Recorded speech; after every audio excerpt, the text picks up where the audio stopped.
Nama-nama dan jenis-jenis komponen elektronika. Baiklah, langsung saja kita mulai dengan komponen yang pertama. Komponen yang pertama ialah resistor. Resistor atau tahanan, komponen ini berfungsi untuk menahan arus listrik yang mengalir dalam suatu rangkaian elektronika. Sehingga arus yang melewati komponen ini akan berkurang karena sudah dihambat. Resistor mempunyai nilai resistansi atau nilai hambatan yang disebut dengan ohm. Simbolnya seperti ini. Ini adalah simbol ohm, sementara simbolnya resistornya sendiri ialah seperti ini. Ini adalah simbol dari resistor yang biasa sering kita temukan pada skema. Untuk mengetahui nilai resistansi sebuah resistor, kita bisa melihatnya langsung pada bodinya. Di situ banyak udah ditulis berapa ohm. Tapi ada juga yang tidak tertulis, tapi ditandai dengan gelang-gelang yang berwarna-warni. Jenis-jenis resistor. Ada berapa kira-kira jenis-jenis resistor? Mari kita bahas satu persatu. Resistor bisa kita kelompokkan menjadi dua, yaitu resistor tetap dan resistor variabel. Resistor tetap ialah resistor yang nilainya tetap, sementara resistor variabel ialah resistor yang nilainya tidak tetap atau bisa kita rubah. Kita mulai dengan resistor tetap. Ada beberapa jenis resistor tetap, diantaranya ialah resistor karbon atau komposisi karbon. Resistor ini termasuk generasi lama yang sudah jarang dipakai sekarang. Resistor ini terbuat dari bahan karbon yang sudah diberi campuran tertentu untuk menghasilkan nilai resistansi yang diinginkan. Namanya generasi lama pasti masih banyak kekurangannya. Mudah noise, mudah terpengaruh oleh suhu, mudah patah, dan lain sebagainya. Sehingga resistor ini sudah jarang sekali dipakai. Tapi masih ada sih. Selanjutnya ialah resistor karbon film. Yang ini sudah lebih bagus walaupun bahannya masih karbon, tapi sudah didesain agar lebih kuat. Karakteristiknya juga sudah lebih bagus dibandingkan resistor yang sebelumnya tadi. Resistor ini sangat populer sampai sekarang masih banyak digunakan. Selanjutnya ialah resistor metal film. Film dari metal, dari logam. Jadi lebih kuat ini. Lebih bagus lagi dari yang resistor sebelumnya tadi. Lebih tahan terhadap pengaruh suhu, tegangan tinggi, dan toleransinya juga sekitar 1%. Walaupun harganya mungkin agak mahal daripada resistor yang sebelumnya, tapi kita tidak akan kecewa menggunakan resistor ini. Berikutnya ialah resistor kawat. Resistor ini juga termasuk generasi lama, tapi sampai sekarang masih banyak digunakan. Resistor ini terbuat dari lilitan kawat, sehingga sering dipakai untuk rangkaian yang berdaya tinggi. Dan resistor ini juga tampil dengan bermacam-macam model. Ada yang diberi bodi keramik seperti ini. Orang menyebutnya ini resistor balok. Ada yang bilang resistor kapur. Apapun namanya, ini tetap resistor kawat karena memang di dalamnya kawat. Ada juga yang diberi pendingin seperti ini sehingga akan lebih mudah untuk menyalurkan panasnya. Dan resistor-resistor ini umum digunakan pada peralatan-peralatan seperti televisi, power amplifier, dan sebagainya. Itulah contoh resistor tetap. Selanjutnya ialah resistor variabel. Resistor yang nilainya bisa dirubah atau bisa kita rubah sesuai dengan keinginan. Apa saja kira-kira? Kita mulai dari yang pertama, potensiometer. Potensiometer merupakan resistor variabel yang nilainya bisa berubah atau bisa kita rubah sesuai kebutuhan. Potensiometer mempunyai 3 terminal kaki dan sebuah tuas yang bisa kita putar Ketika kita putar tuasnya, nilai resistansinya berubah. Tersedia juga yang model geser, slide, ada juga yang model trimmer kayak gini, trim pot ya. Ini muternya harus pakai obeng. Potensiometer sering digunakan pada peralatan-peralatan elektronik, terutama peralatan audio, digunakan sebagai pengatur volume ya, ataupun untuk equalizernya.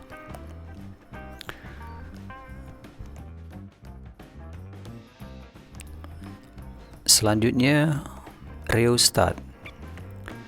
Rheostat juga merupakan resistor variabel yang nilainya bisa berubah, dan ini mirip seperti potensiometer, mempunyai tuas juga, bisa kita gunakan untuk mengatur nilai resistansinya. Tapi yang ini menggunakan kawat, jadi bisa untuk watt besar ya, bisa untuk daya besar, bisa untuk mengontrol peralatan berdaya tinggi seperti mengatur kecepatan motor, mengatur redup terangnya lampu, bisa kita gunakan ini. Rheostat juga ada yang model rotari kayak gini ya, ataupun yang trimmer. Berikutnya ialah termistor.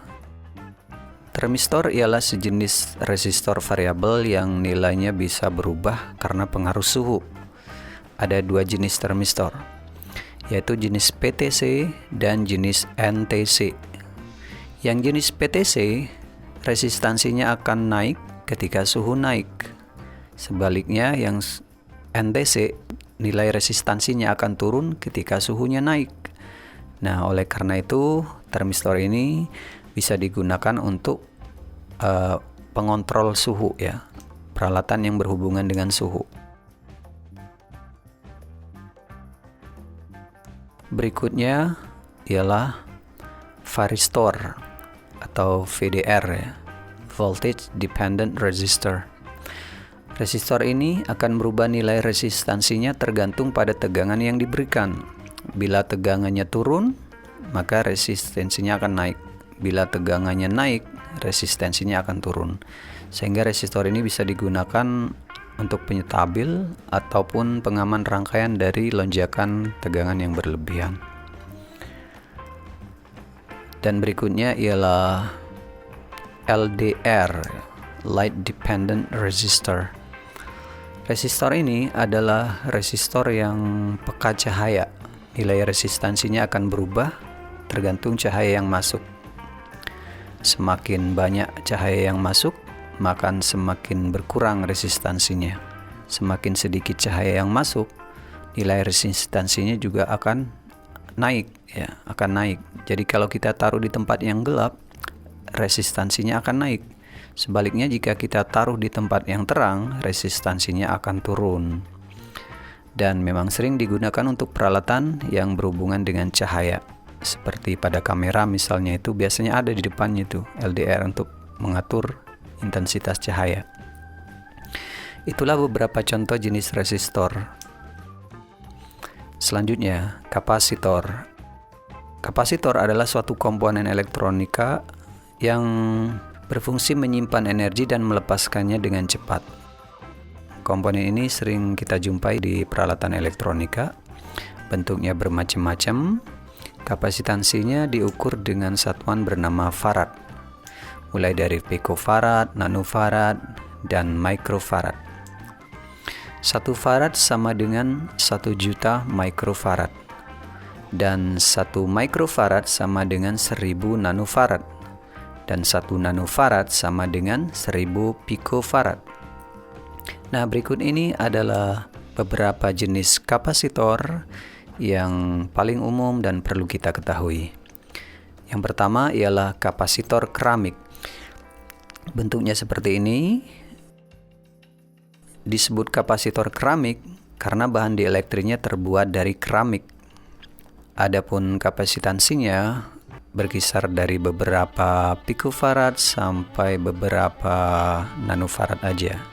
Komponen ini sangat umum digunakan hampir di semua peralatan elektronik, terutama yang berhubungan dengan frekuensi tinggi. Selanjutnya, kapasitor polister atau yang sering disebut dengan milar, kapasitor milar. Bentuknya kayak gini ya, kayak permen. Ini juga sangat umum digunakan dan kapasitansinya pun tidak terlalu besar, tapi biasanya lebih besar dari yang keramik tadi ya. Ini bisa berkisar dari beberapa ratus picofarad sampai lebih dari 1 microfarad. Dan ini sangat umum digunakan terutama pada perangkat-perangkat audio. Adapun pengembangan dari kapasitor ini yaitu metallized polyester film yang biasa disebut dengan MKT. Berikutnya ialah kapasitor mika. Dari namanya aja ini kita pasti tahu berarti bahan dielektriknya dari mika nih. Kapasitansinya juga tidak terlalu besar, antara beberapa PF sampai beberapa nanofarad saja. Ini sering kita jumpai di perangkat-perangkat RF ya, perangkat yang berfrekuensi tinggi, tapi nggak jarang juga sih kita jumpai di perangkat-perangkat audio. Berikutnya ialah kapasitor kertas. Berarti bahan dielektriknya dari kertas. Bentuknya juga bermacam-macam, kapasitansinya pun juga bisa mencapai beberapa microfarad ini. Selanjutnya ialah kapasitor polystyrene ya. Bahan dielektriknya polystyrene, kapasitansinya juga tidak terlalu besar, mulai dari beberapa puluh picofarad sampai beberapa ratus nanofarad. Selanjutnya kapasitor polypropylene atau MKP ya. Kapasitor ini lumayan kapasitansinya mulai dari beberapa nanofarad sampai beberapa microfarad, dan mungkin harganya agak mahal sih. Dan selanjutnya kapasitor tantalum. Ini biar kecil-kecil kapasitansinya lumayan besar loh, mirip dengan elko. Dan memang ini sering dipakai di perangkat-perangkat kecil seperti ponsel, komputer. Sebagai ganti elko, mereka menggunakan kapasitor tantalum ini. Cuma kalau di handphone atau di PC itu yang jenis SMD. Dan ini ada polaritasnya ya, jadi nggak boleh kebalik pemasangannya, ada positif negatifnya. Jadi kalau kita mau mengganti, hendaknya diperhatikan plus minusnya, jangan sampai terbalik. Nah, kalau yang ini semua orang pasti udah tahu nih, sudah sangat umum ini. Ini namanya elko, elektrolit kondensator, ya, kondensator elektrolit. Dielektriknya ini terbuat dari kertas yang dibasahi dengan cairan elektrolit. Dan kapasitansinya sangat besar ya, mulai dari 0,47, 0, sekian itu sampai mencapai puluhan ribu microfarad. Dan ini sering dipakai untuk filtering ya, power supply ya, adaptor, khususnya power supply untuk power amplifier yang besar-besar. Itu banyak sekali kita jumpai elko yang kapasitansinya cukup besar ya. Dan juga ini ada polaritasnya, jangan sampai kebalik. Kalau kebalik bisa rusak, bahkan bisa meledak. Memang ada sebagian elko yang non polar, tapi sebagian besar elko ada polaritasnya. Jadi jangan sampai kebalik. Dan yang ini juga sama seperti elko, cuman ini katanya sih lebih bagus ya, lebih tahan lama, lebih tahan panas, dan harganya pasti lebih mahal ya. Dan juga ada polaritasnya ya. Komponen ini sering kita jumpai pada perangkat-perangkat khususnya seperti komputer ya. Di motherboard komputer tuh biasanya menggunakan solid kapasitor seperti ini biar lebih tahan lama. Berikut ini kapasitor super. Namanya juga super, berarti lebih di atas yang lain ya. Ini kapasitansinya jauh di atas kapasitor yang lain. Kalau elko misalnya cuma paling besar puluhan ribu microfarad, tapi kalau kapasitor super ini bisa mencapai puluhan bahkan ratusan farad. Wah, bisa jadi baterai ini ya. Dan memang ada yang diaplikasikan seperti baterai. Dan satu lagi, ini adalah kapasitor variabel. Berarti kapasitansinya bisa dirubah ini. Kapasitor yang nilainya tidak tetap ya. ketika kita memutar tuasnya ini, kapasitansinya akan berubah. Dan ini ada dua macam di sini. Yang besar ini biasanya disebut dengan Farco, sementara yang kecil ini trimmer juga ya. Muternya harus pakai obeng nih, tapi fungsinya sama ya, yaitu ketika diputar kapasitansinya berubah. Dan ini sering dipakai untuk sistem pencuningan ya, penalaan gelombang radio. Induktor. Secara umum, induktor adalah komponen elektronika yang menyimpan sementara energi dalam medan magnet. Induktor biasanya berupa lilitan kawat yang disusun membentuk sebuah kumparan dengan jumlah lilitan yang sudah ditentukan. Biasanya terdapat inti, bisa berupa besi, bisa berupa ferit, bahkan ada yang intinya udara. Dan jika dialiri listrik, maka akan timbul medan magnet. Seperti yang kita ketahui, sebuah kawat yang dialiri listrik, maka di sekelilingnya akan timbul medan magnet. Jadi bila kita lilitkan banyak kawat, maka akan semakin banyak medan magnetnya. Semakin banyak lilitannya, akan semakin kuat medan magnetnya. Induktor mempunyai satuan induktansi yang disebut Henry. Ada milihenry, ada mikrohenry. Induktor juga mempunyai beberapa jenis, diantaranya ialah ada yang seperti ini, induktor udara, jadi tengahnya bolong ya, tidak pakai besi atau ferit. Dan sering kita temukan pada perangkaian elektronika yang seperti radio, televisi, dan lain sebagainya. Kemudian ada induktor yang berinti besi. Itu biasanya untuk trafo, umumnya itu bekerja di frekuensi rendah. Kemudian ada yang menggunakan ferit sebagai intinya. Ini lebih memungkinkan untuk bekerja pada frekuensi yang lebih tinggi. Di radio atau di televisi juga ada ini. Kemudian yang menggunakan toroid, yang toroida jenis ferit yang bentuknya seperti ini, seperti donat ini ya. Dan banyak diaplikasikan pada rangkaian-rangkaian elektronika, mulai yang dari kecil sebagai filter ataupun yang besar sebagai transformer.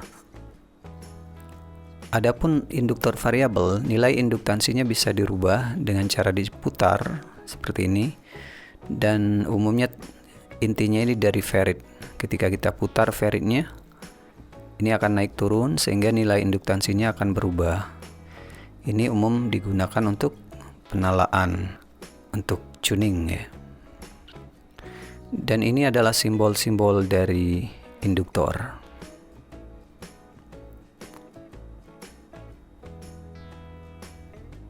Induktor bisa dimanfaatkan untuk berbagai keperluan, banyak sekali fungsinya. Kita ambil contoh misalnya sebagai filter, karena bisa menyaring frekuensi tertentu.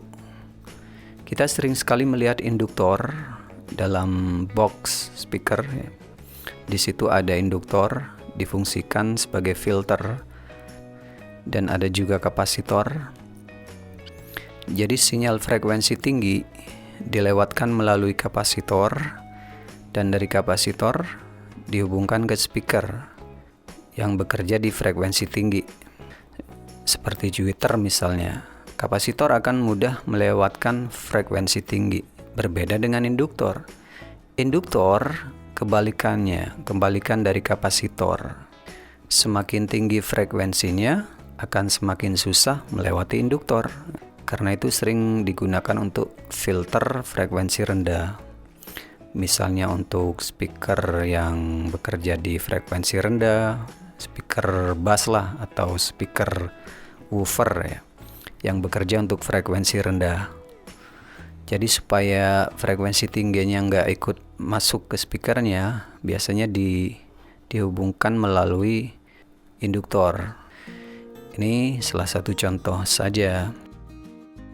Selain sebagai filtering, induktor juga bisa digunakan sebagai penghasil medan magnet seperti motor ya, Dalam motor listrik itu kan ada kumparan ya. Kumparan itu termasuk induktor, penghasil medan magnet. Ada relay, speaker, mikrofon, dan lain sebagainya. Juga ada yang diterapkan untuk pembangkit frekuensi ya, seperti osilator pada rangkaian radio ataupun pembangkit frekuensi lainnya. Nah, selain itu, induktor juga difungsikan sebagai transformasi arus, sebagai transformer atau trafo ya. Pada trafo itu terdapat lilitan itu, dan itu juga termasuk induktor, dan masih banyak yang lainnya. Induktor mempunyai bentuk yang bermacam-macam. Ada yang bentuknya seperti resistor kayak gini, sama aja sih. Ada yang dibungkus kayak gini, kemudian dikasih kaki ya. Kalau dibongkar ya isinya sama, induktor ya, lilitan. Ada yang SMD kecil kayak gini. Yang kecil-kecil nih biasanya di perangkat seperti HP ya, laptop juga ada ini. Kira-kira begitulah pengenalan singkat tentang induktor. Komponen berikutnya ialah dioda. Dioda adalah komponen elektronika yang fungsinya mengalirkan arus ke satu arah saja. Bentuknya seperti ini dan disimbolkan seperti ini. Nah, ini simbolnya. Kalau kita perhatikan simbolnya, arah panah ini ya, menunjukkan ke arah situlah arus akan dialirkan, dan arus tidak akan bisa mengalir dari arah sebaliknya, akan diblok seakan-akan begini ya. Fungsi dioda ialah mengalirkan arus ke satu arah, penyearah ya. Dioda mempunyai dua kutub, yaitu kutub anoda dan kutub katoda. Dari anoda inilah arus akan dialirkan menuju ke katoda. Fisiknya seperti ini. Biasanya bagian katodanya itu ditandai dengan garis atau gelang ya. Ini namanya dioda biasa, dioda umum. Ini paling sering kita jumpai di perangkat-perangkat elektronik, khususnya perangkaian jatuh daya ya, seperti power supply ya, adaptor, charger, dan sebagainya. Pasti menggunakan dioda sebagai penyearah, menyearahkan arus bolak-balik menjadi arus searah, dari arus AC menjadi arus DC. Adapun ukurannya biasanya ditentukan dengan ampere. Ada yang mulai dari yang kecil setengah ampere, 1 ampere, 6 ampere, dan seterusnya. Dan bentuknya juga bermacam-macam. Dioda penyearah ini ada yang berbentuk seperti ini, ada yang kakinya 4 kayak gini ya, kayak IC. Ini ada 4 dioda yang dirangkai bridge ya, dirangkai kayak gini. Jadi lebih praktis. Ya, yang ini juga sama ya. Ini juga terdiri dari 4 dioda yang dirangkai jembatan. Jadi cukup beli satu udah dapat 4 dioda ini. Ini biasanya dipakai untuk penyearah gelombang penuh ya. Dan masih banyak lagi jenis-jenis dioda yang perlu kita ketahui. Dioda berikutnya ialah dioda Zener diode.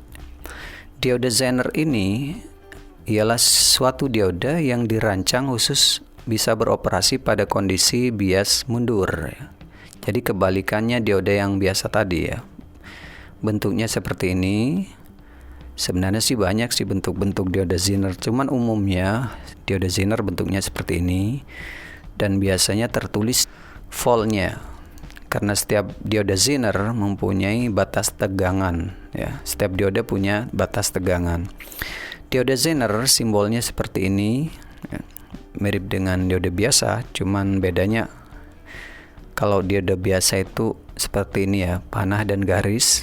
Kalau dioda Zener sama sih, panah, garis, cuman ada tambahan kayak ini ya, kayak ekor ya, kayak ada tangannya nih ya.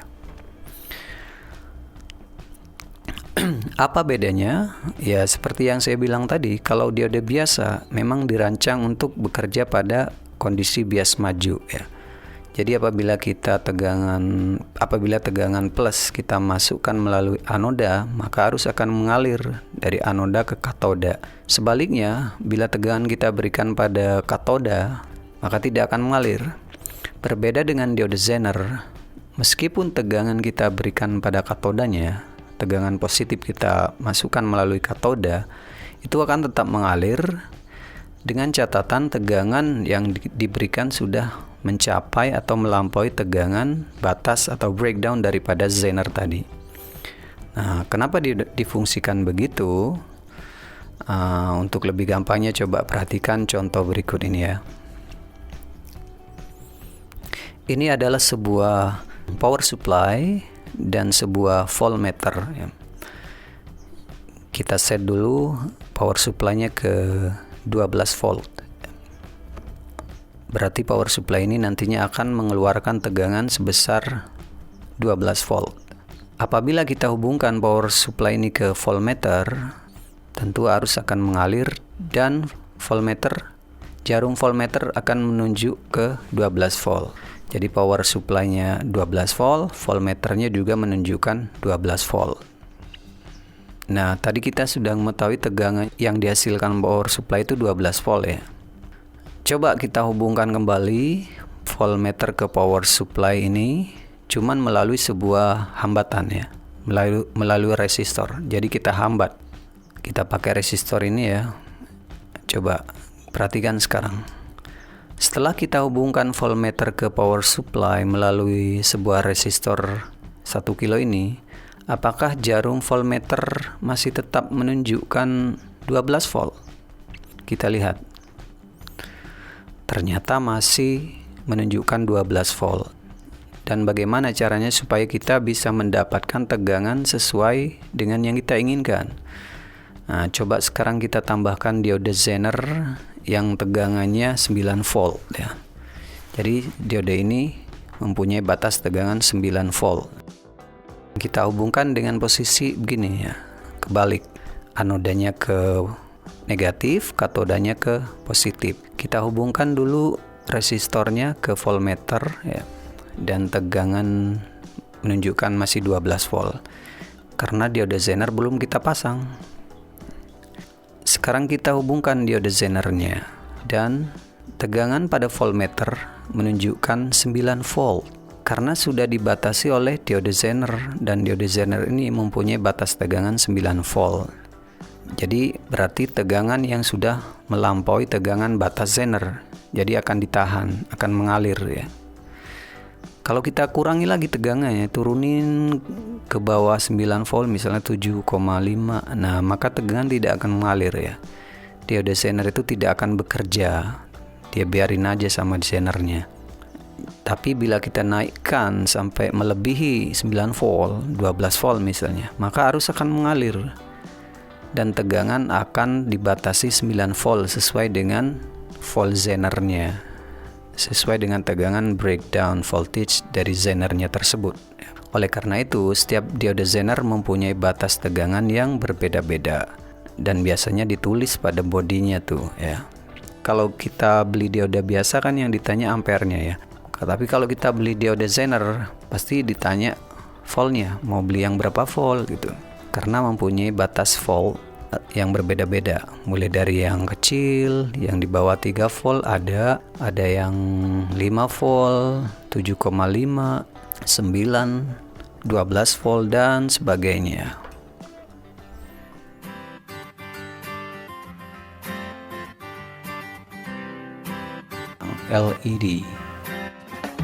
LED atau sering kita sebut dengan lampu LED yang difungsikan sebagai lampu indikator, penerangan, lampu-lampu dekorasi, lampu latar pada LCD misalnya, semuanya sudah menggunakan LED. Lalu apa sebenarnya LED? LED singkatan dari Light Emitting Diode, berarti dioda yang memancarkan cahaya. Dioda yang bisa memancarkan cahaya ketika kita alirkan listrik melaluinya. Kenapa disebut dioda? Apakah LED memang termasuk jenis dioda?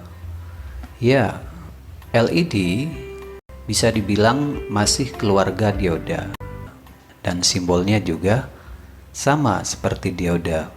Cuman bedanya ada panah Simbolnya seperti dioda biasa, kemudian ditambahkan panah sebagai simbol dari cahaya yang dipancarkan.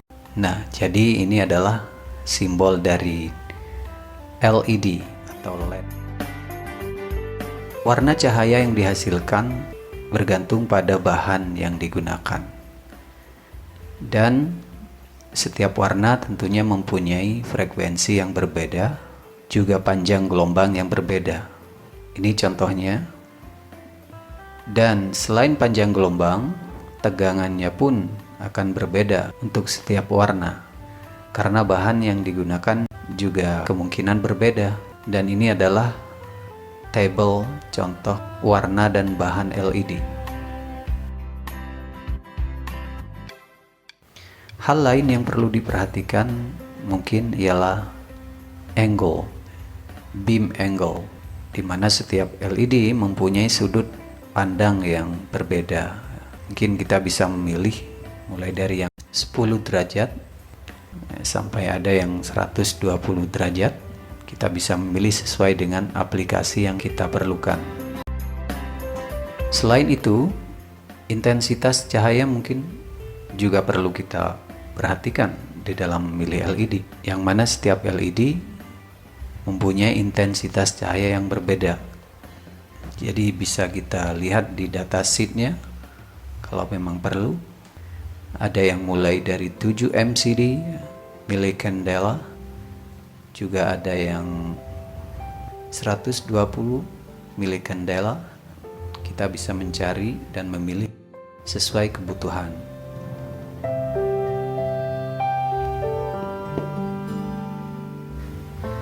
LED juga mempunyai bentuk dan jenis yang bermacam-macam. Berikut adalah beberapa contoh beberapa jenis LED. Kita mulai dengan yang ini. Ini adalah LED yang lama, tapi bukan berarti tinggalan zaman, karena sampai sekarang masih tetap banyak digunakan.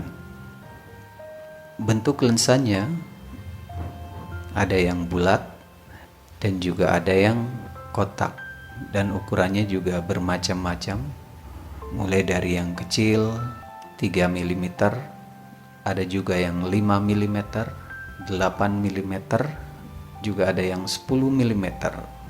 Dan di sini kita bisa lihat ukuran kedua kakinya tidak sama. Yang satunya lebih panjang. Ini bisa kita jadikan patokan untuk menentukan polaritasnya. Jadi kaki yang lebih panjang ini ialah kaki positifnya, sementara yang pendek ini adalah kaki negatifnya atau katodanya. Selain itu, bila kita perhatikan dari sisi bawah, bentuk LED ini tidak sepenuhnya bundar, ya. Ada sisi yang terpotong, ada sisi yang rata, di mana kaki yang berada di dekat sisi yang rata ini adalah katodanya, ya, atau kaki negatifnya. Dan jenis LED ini banyak sekali kita temukan pada peralatan-peralatan elektronik sebagai lampu indikator ataupun juga sebagai sensor. Kemudian ada jenis SMD.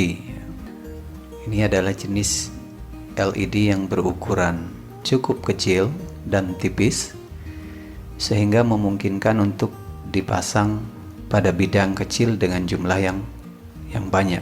Jenis ini sering kita jumpai pada peralatan penerangan seperti bola lampu di rumah ataupun di peralatan-peralatan yang lain.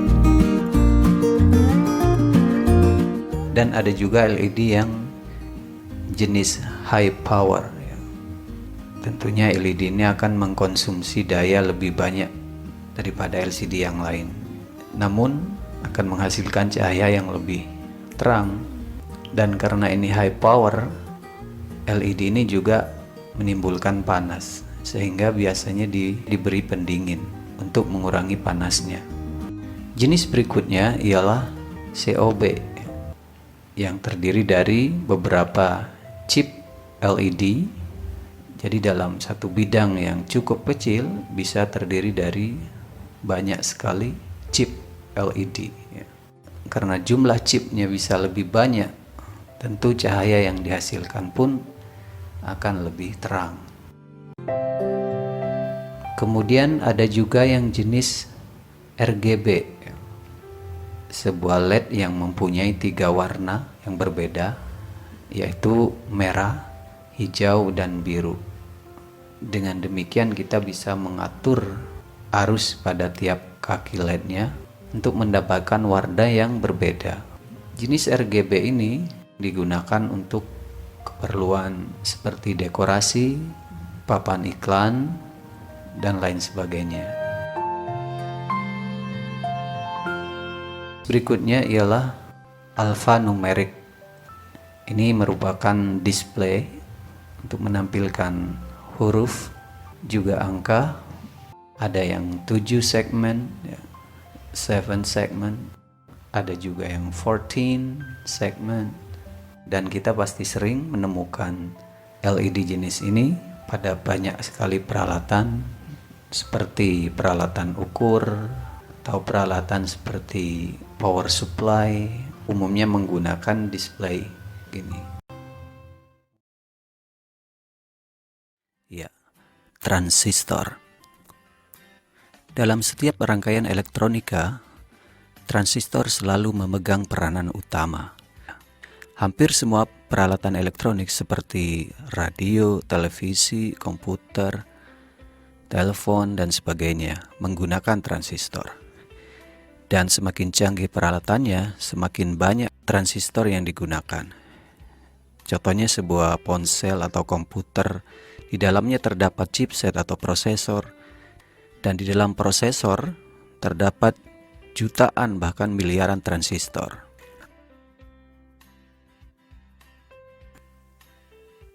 Ada beberapa tipe transistor seperti BJT, FET, UJT, dan sebagainya.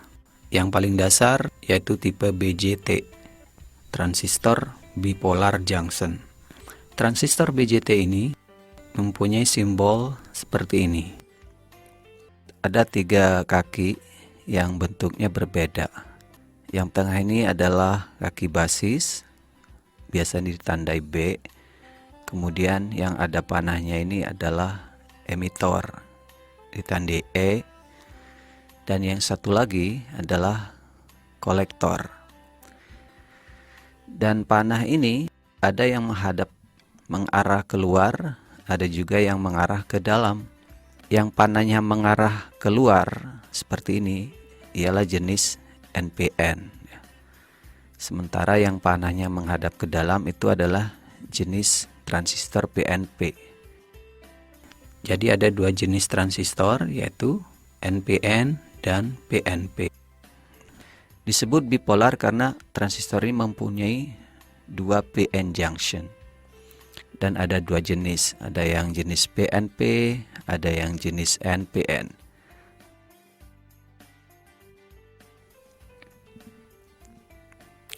Transistor bisa difungsikan seperti saklar dan juga bisa berfungsi sebagai penguat. Bagaimana cara kerjanya? Arah panah ini adalah arah kemana arus itu akan mengalir. Jadi seakan-akan ini sebuah diode yang menghadap ke bawah. Ya, jadi nanti arusnya akan mengalir dari atas ke bawah ini. Maksudnya dari kolektor ke emitor. Tapi ini tidak sama seperti diode, kita tidak bisa mengalirkan arus begitu saja dari kolektor ke emitor tanpa ada peranan dari basis. Karena ketiga kaki ini tidak bisa dipisahkan satu sama lainnya. Kita tidak akan bisa mengalirkan arus dari kaki kolektor ke emitor sampai kita memberikan arus juga pada kaki basis ke emitor. Ketika kita mengalirkan arus dari kaki basis ke emitor, walaupun arus itu kecil, ini sudah cukup untuk membuka jalan arus yang lebih besar dari kaki kolektor ke emitor. Misalnya kita hubungkan sebuah lampu LED ke kaki kolektor, kemudian kita hubungkan sumber tegangan ke kaki yang satunya lagi melalui sebuah resistor. Ketika kita hubungkan tegangan plus ke kaki resistor, kemudian minusnya ke kaki emitor, lampu LED ini tidak akan menyala karena arus belum bisa mengalir dari kolektor ke emitor, disebabkan oleh tidak adanya arus pada basis ke emitor. Untuk bisa menghidupkan lampu LED ini, kita harus memberikan tegangan juga dari kaki basis ke emitor. Walaupun dengan arus yang kecil itu sudah cukup untuk membuka jalan dari kolektor ke emitor. Jadi begitu saklar ini kita tutup, arus akan mengalir dan LED menyala. Jika kita buka lagi saklarnya, LED akan mati.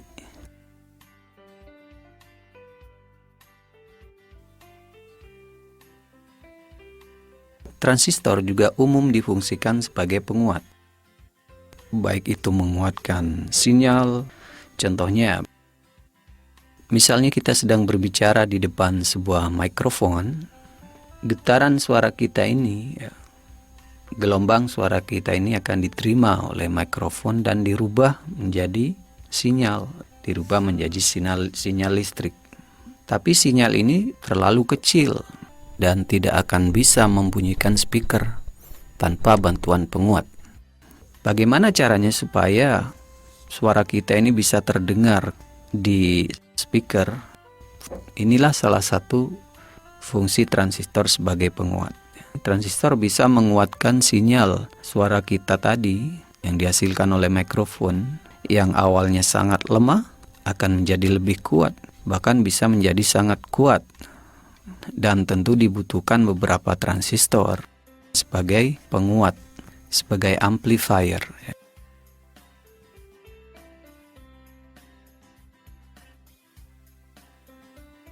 Transistor mempunyai bentuk yang bermacam-macam. Ada yang ukurannya kecil, ada yang ukuran sedang, bahkan ada yang besar.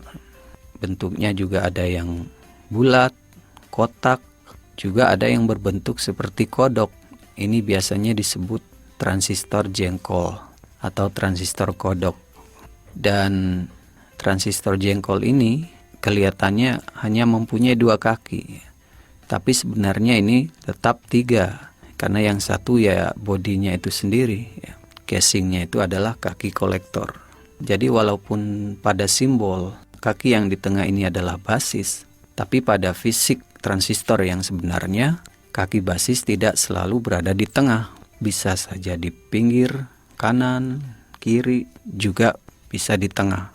Jadi biar tidak ragu, sebaiknya sobat lihat dulu di data sheet setiap tipe transistor yang sobat miliki.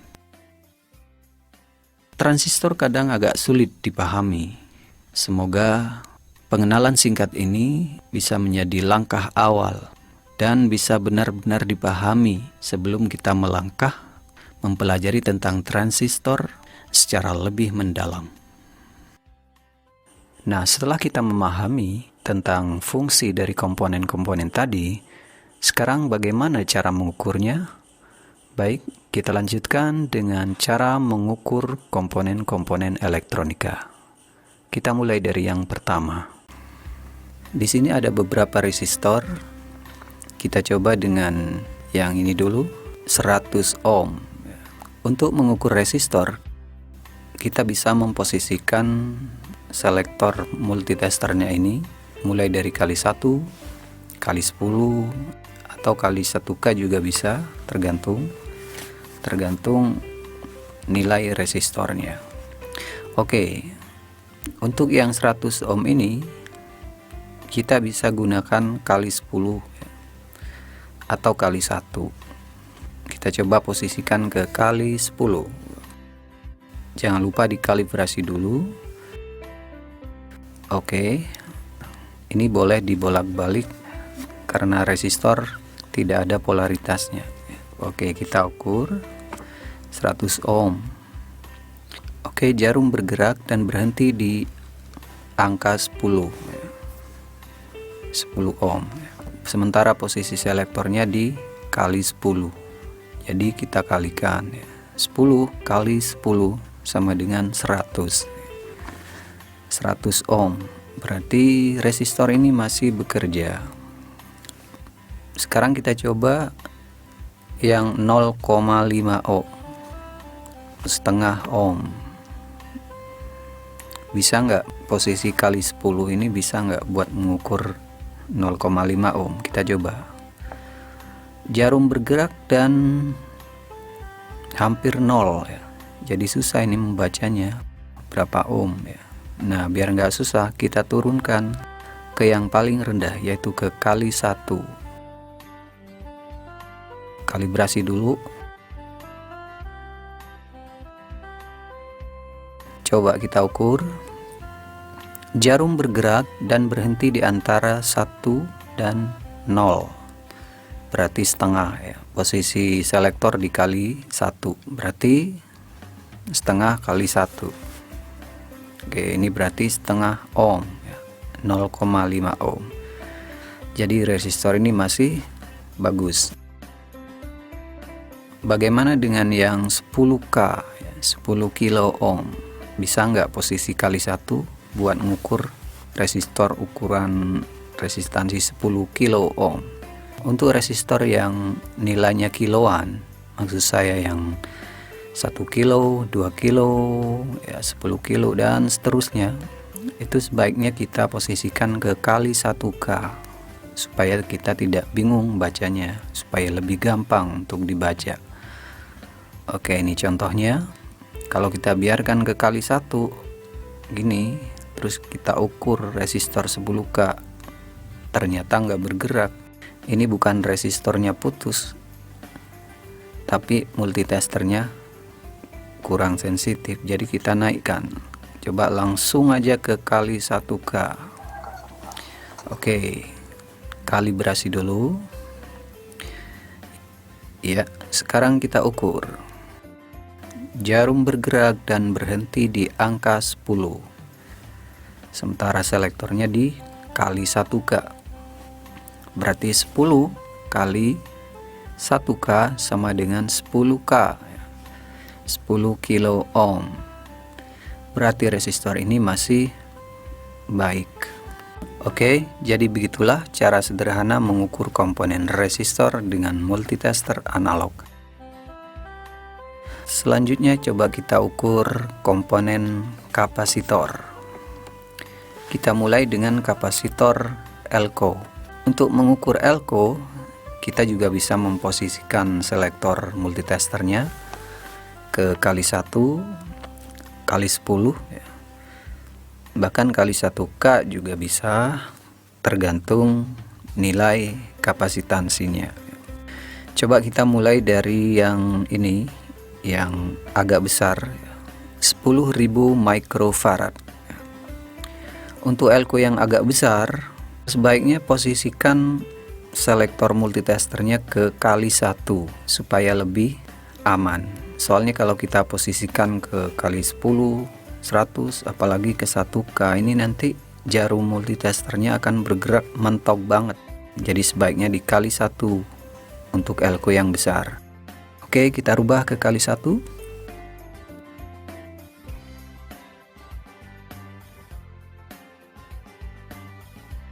Kita ukur, pastikan elko-nya tidak dalam keadaan terisi.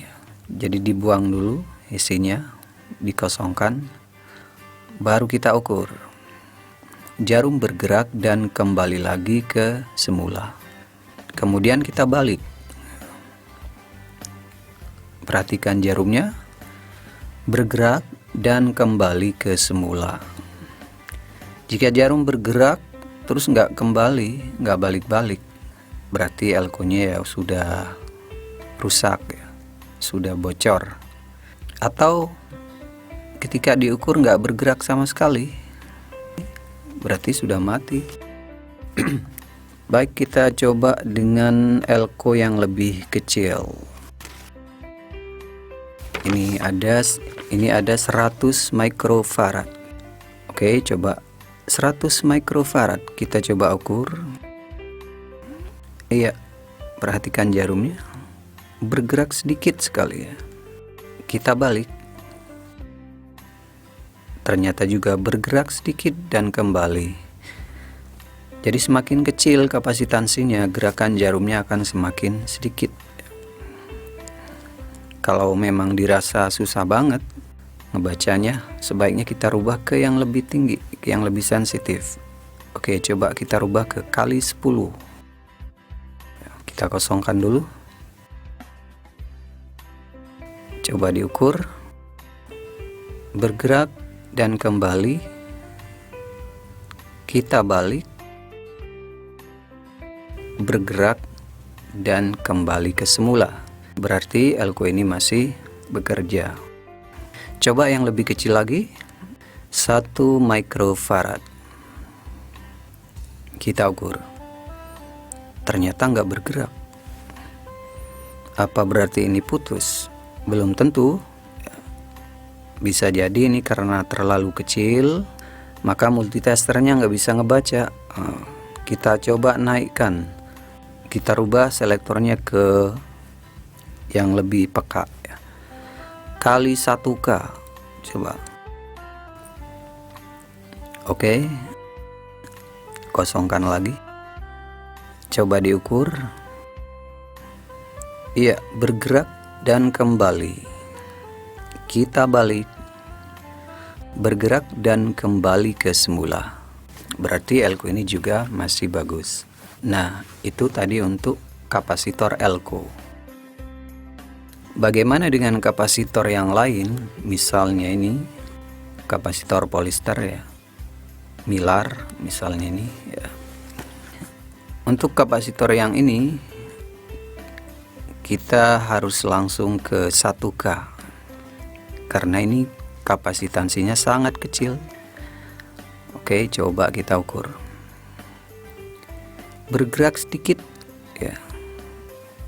Kita balik.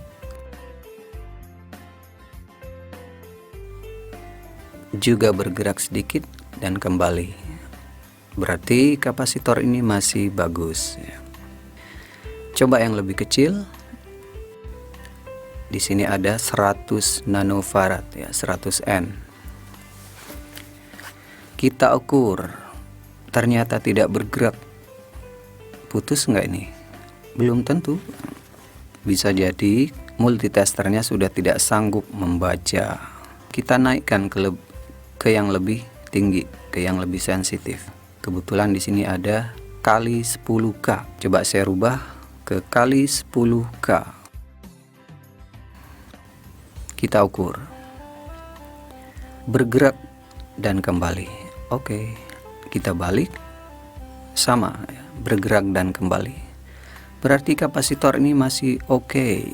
Kalau yang kapasitansinya sangat kecil di bawah ini ya, misalnya 1N atau di bawahnya misalnya mungkin sudah nggak kebaca ya. Apalagi yang ukurannya piko kayak gini 100p 100pf ini sudah nggak bisa kebaca oleh multitester analog ini ya. Coba diukur ini 100 pf 100 picofarad, nggak bergerak ya. Ini bukan berarti kapasitor ini putus ya, belum tentu. Ini disebabkan kapasitansinya terlalu kecil sehingga multitester ini sudah tidak bisa membaca. Jadi perlu alat khusus ya untuk mengukur ini ya. Atau kita bisa buat alat tambahan sebagai penguat ya, nanti kita bahas di video yang lain ya. Nah, jadi intinya multitester analog ini hanya bisa membaca kapasitor yang kapasitansinya tidak terlalu kecil seperti kapasitor yang sudah kita ukur tadi ya. Baiklah, selanjutnya kita akan mengukur komponen dioda. Di sini ada beberapa dioda. Kita ukur dioda biasa, dioda umum, dioda penyearah biasa. Untuk dioda ini kita bisa memposisikan selektornya ke kali 1, juga ke kali 10, atau kalau perlu kali 1K juga bisa. Oke, saya coba yang pertengahan kali 10. Kalau saya biasa mengkalibrasi ya. Oke. Kita ukur. Ini ada dioda 6 ampere. Kita ukur ya. Prop hitam ke anoda, prop merah ke katoda. Perhatikan jarumnya bergerak dan berhenti di sekitar angka 5 ya. Ya, umumnya untuk dioda biasa memang segini ya. Jarumnya bergerak di sekitar angka 5 bila posisi selektornya dikali 10 ya. Tapi ini bukan berarti 50 ohm ya. Kemudian kita balik dan jarum seharusnya tidak bergerak. Nah, ini oke. Jika ketika dibalik ini jarum malah bergerak banyak banget, itu berarti bocor ya. Jadi begitu ya cara mengukur dioda. Prop hitam ke anoda, prop merah ke katoda, jarum akan bergerak. Jika jarum bergerak mentok misalnya, itu kayaknya udah bermasalah diodanya. Atau ketika diukur nggak bergerak sama sekali, berarti diodanya putus ya. Jadi yang normal ya bergerak dan nilainya ya sekitar segini ya. Kemudian setelah kita balik itu seharusnya tidak bergerak, berarti dioda ini bagus. Sekarang coba kita ukur yang kecil. Ini ada 1 ampere. Kita ukur sama caranya. Prop hitam ke anoda, prop merah ke katoda. Perhatikan jarumnya bergerak, kemudian kita balik dan tidak bergerak, berarti dioda ini dalam keadaan normal.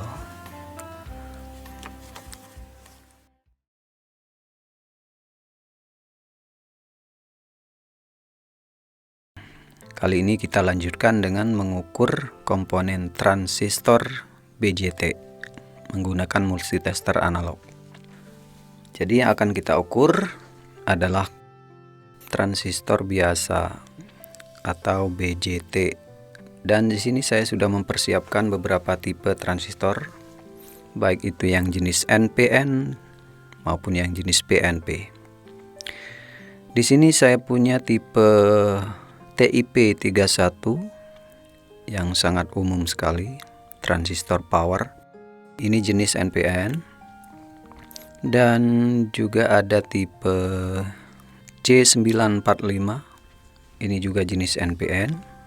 Kemudian ini untuk yang jenis PNP saya punya tipe A1103. Dan ini juga ada yang kecil A733, jenis PNP juga. Nah, untuk mengukur transistor BJT, kita bisa posisikan selektor multitesternya ke kali 1 boleh, kali 10, kali 100, atau bisa sampai ke kali 1K. Kalau saya lebih suka menggunakan yang kali 1K, ini lebih sensitif. Tapi jangan pakai yang kali 100K karena terlalu sensitif, jadi nanti kita bingung menilainya. Jadi sobat bisa gunakan kali 1K atau di bawahnya kali 10, kali 100 boleh. Dan saya pribadi, saya biasa menggunakan kali 1K. Oke, kita posisikan multitesternya ke kali 1K. Ya, kemudian saya nolkan dulu. Saya kalibrasi dulu. Kenapa saya nolkan? Karena saya perlu tahu ketika mengukur nanti jarum pointernya ini berhenti di angka berapa. Itu cara saya sih. Oke, kira-kira nilainya sama seperti kita ketika mengukur sebuah dioda. Kita langsung saja mengukur. Kita mulai dari yang ini, tipe TIP31. Untuk tipe NPN, itu prop hitam berada di kaki basis. Nah, ini basisnya. Kita hubungkan prop hitam ke kaki basis. Kemudian prop merah mengukur kaki yang lain. Ketika mengukur, pastikan tangan kita tidak menyentuh kaki transistor ya, atau menyentuh ujung prop multitesternya. Oke, kita coba ini prop hitam ke basis, prop merah kita hubungkan ke kolektor, dan jarum bergerak. Kalau tidak bergerak berarti putus. Kemudian pindah prop merahnya ke kaki yang lain, ke emitor, dan ini juga harus bergerak. Dan jarum berhenti di sekitar sini, di sekitar angka 5 ini ya. Saya nggak mau bilang ini 5 kilo ohm karena ini bukan resistor ya. Jadi kalau gerakannya jarumnya misalnya mentok, transistor udah rusak. Atau jarumnya bergerak cuma sedikit sekali, itu juga nggak normal ya. Jadi normalnya ya segini nilainya ya. Sama seperti kita mengukur dioda. Oke, jadi prop hitam ke basis, kemudian prop merah mengukur kedua kaki yang lain, dan jarum bergerak. Kalau tidak bergerak berarti putus. Dan langkah berikutnya kita pindah yang prop hitam ke kaki yang lain. Oke, kita pindah prop hitam ke tengah, kemudian prop merah mengukur kaki yang lain, dan jarum tidak boleh bergerak. Kalau bergerak berarti bocor. Setelah itu prop hitamnya kita pindah ke kaki emitor, dan prop merah mengukur kaki yang lain. Jarum pointer juga tidak boleh bergerak. Kalau bergerak berarti udah agak bocor. Oke, jadi begitu caranya ya. Kita coba lagi yang jenis NPN tapi yang ukuran kecil, ini tipe C945. Kalau yang tipe ini basisnya berada di sebelah sini. Kalau yang tadi TIP 31 basisnya di sebelah kiri. Yang tipe C945 atau tipe yang lain yang ukurannya segini, biasanya basisnya berada di sebelah kanan ya. Jadi di sini basisnya. Oke, prop hitam ke basis dan prop merah ke kaki yang lain. Dan jarum harus bergerak. Oke, bergerak, nilainya juga oke segitu. Kemudian pindah prop merahnya ke kaki yang lain dan juga harus bergerak. Langkah berikutnya pindah prop hitam ke kaki tengah dan prop merah mengukur kaki yang lain, dan jarum tidak boleh bergerak. Gitu ya. Kalau bergerak berarti rusak. Terakhir pindahkan prop hitam ke kaki yang paling ujung. Dan tugas prop merah juga mengukur kedua kaki yang lain. Dan jarum juga tidak boleh bergerak. Oke, ini berarti masih bagus. Untuk tipe PNP ini hanya kebalikannya. Kalau tadi prop hitam berada di basis, untuk yang PNP sekarang prop merah yang ada di basis. Caranya sama. Nah, prop merah di basis, prop hitam mengukur kaki yang lain. Dan jarum harus bergerak. Kalau tidak bergerak berarti putus. Atau kalau bergerak tapi nggak wajar, mentok atau cuma sedikit, itu berarti juga bermasalah. Kemudian langkah berikutnya, yang tadi di basis pindah ke tengah. Dan prop hitam mengukur kedua kaki yang lain. Dan jarum tidak boleh bergerak. Terakhir pindah prop merah ke kaki yang paling ujung. Dan prop hitamnya mengukur kedua kaki yang lain. Juga jarum pointer tidak boleh bergerak. Ini tidak bergerak. Ini juga tidak bergerak. Oke. Berarti transistor ini masih bagus. Coba satu lagi nih, masih jenis PNP, cuman tipe kecil, tipe A733. Kalau tadi yang besar basisnya di sebelah kiri, untuk yang kecil ini basisnya berada di sebelah kanan. Atau kalau teman-teman ragu bisa lihat di datasheet.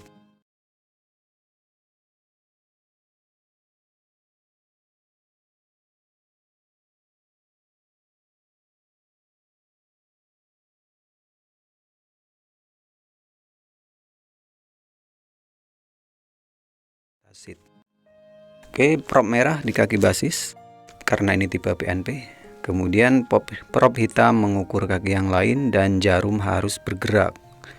Ini bergerak, ya nilainya segitu ya. Oke, selanjutnya prob merah pindah ke kaki tengah dan prob hitam mengukur kaki yang lain dan jarum tidak boleh bergerak. Oke, berarti ini bagus. Terakhir prob merah kita pindah ke kaki yang paling ujung, kaki emitor, dan prob hitam mengukur kedua kaki yang lain dan jarum tidak boleh bergerak. Oke, berarti transistor ini masih bagus. Barangkali sobat suka dengan cara ini, silakan dicoba. Tapi kalau misalnya teman-teman punya cara yang lebih bagus, tolong di-share supaya kita bisa sama-sama memanfaatkannya.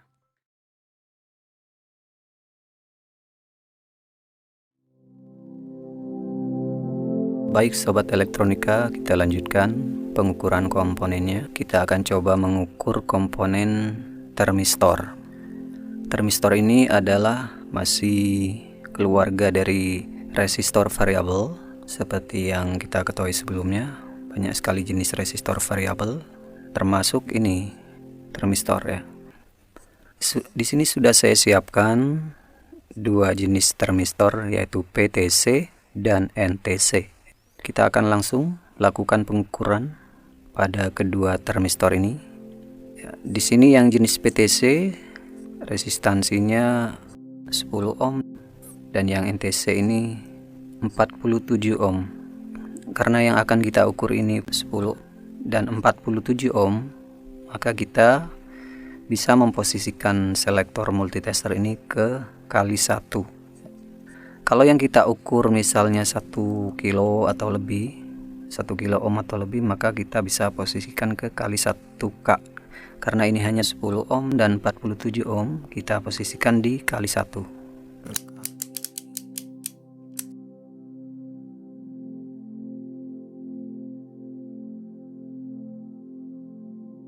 Oke, saya hubungkan ke ini, ke clipper ini, biar nggak susah megangnya.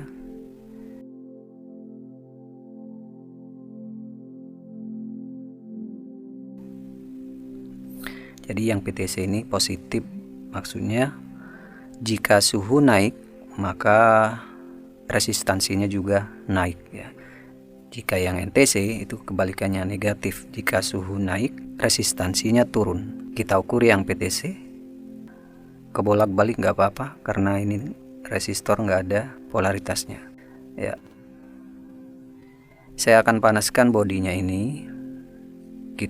Saya pakai solder aja ya. Oke, kita dekatkan solder ya ke bodi termistor ini dan perhatikan multitester. Sekarang resistansinya semakin naik ya, semakin bertambah. Kalau tadi hanya 8 ohm, sekarang sudah terus resistansinya bertambah besar. Termistor ini masih bekerja ya.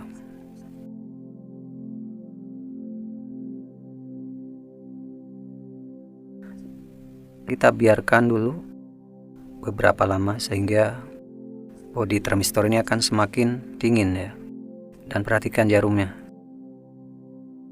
Seiring dengan turunnya suhu, maka resistansinya juga turun tuh.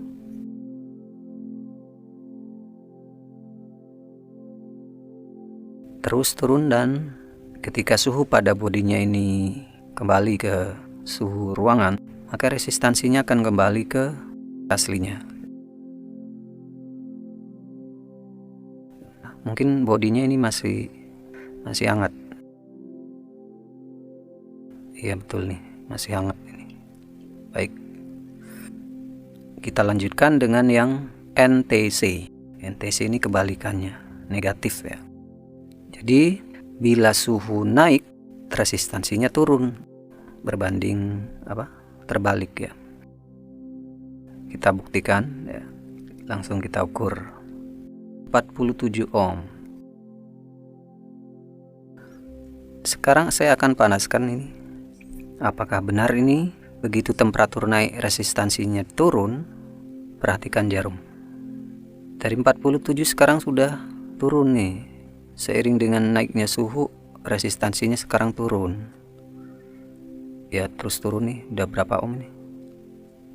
Sudah 15 ohm. Ini sudah 11 ohm, 10 ohm, dan terus ini turun ya. Sekarang sudah 7 ohm ya, terus ya mungkin cukup ini ya. Saya khawatir nanti termistornya rusak. Saya belum cek di datasheetnya ini panas maksimalnya berapa.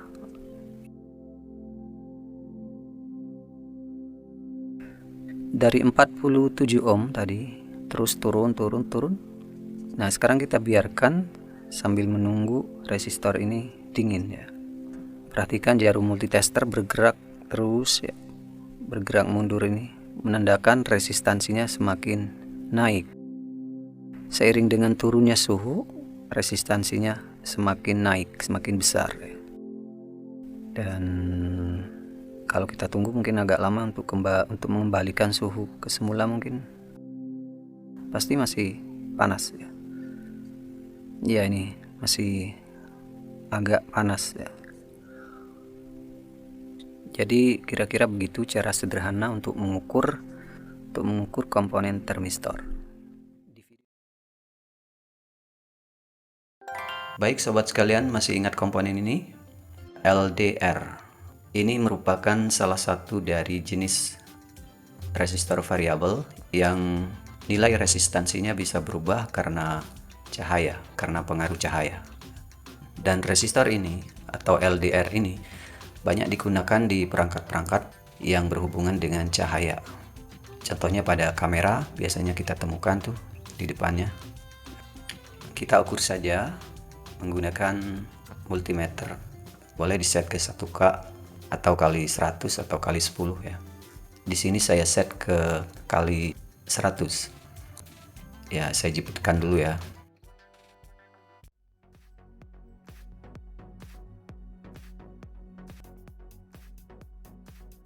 Baik, kita ukur ya.